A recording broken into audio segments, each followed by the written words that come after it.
You've probably heard the term trade war thrown around, and let's be honest, it can make your eyes glaze over.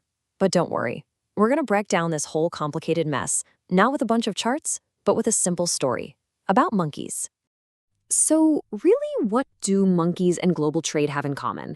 I know it sounds like the setup for a really bad joke, but trust me, the answer is the key to understanding how these huge international economic fights can spiral completely out of control.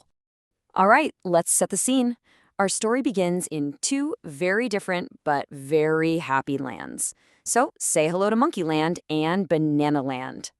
Now, life here is pretty good. The folks in Monkeyland are brilliant at making all kinds of fun toys, but what they really, really want are some delicious bananas.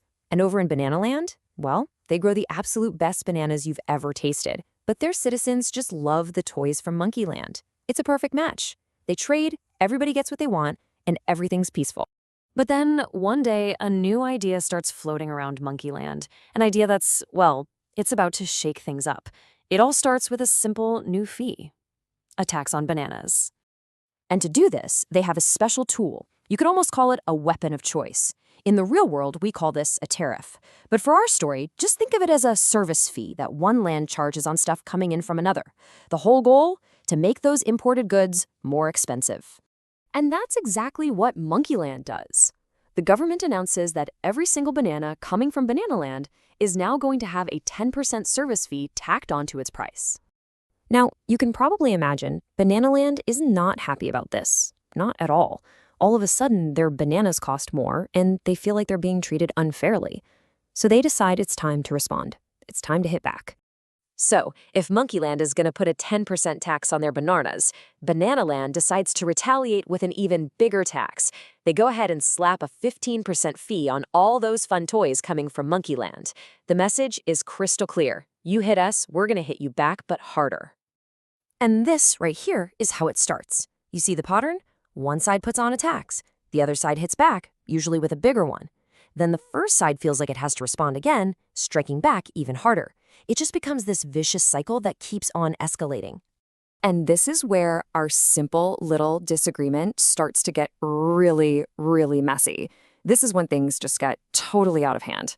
So just remember, this all kicked off with a simple 10% tax from Monkeyland.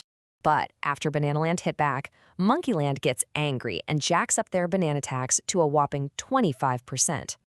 So what does Banana Land do? You guessed it, they fire right back, raising the toy tax to an insane 50%.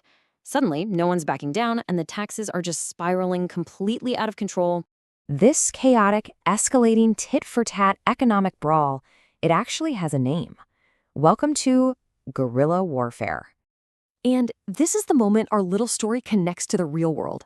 This destructive cycle, this guerrilla warfare, is exactly what we call a trade war. It's what happens when governments stop cooperating and start using tariffs as weapons against one another. So why does a story about monkeys and bananas matter to you? Well, because this isn't just some make-believe tale.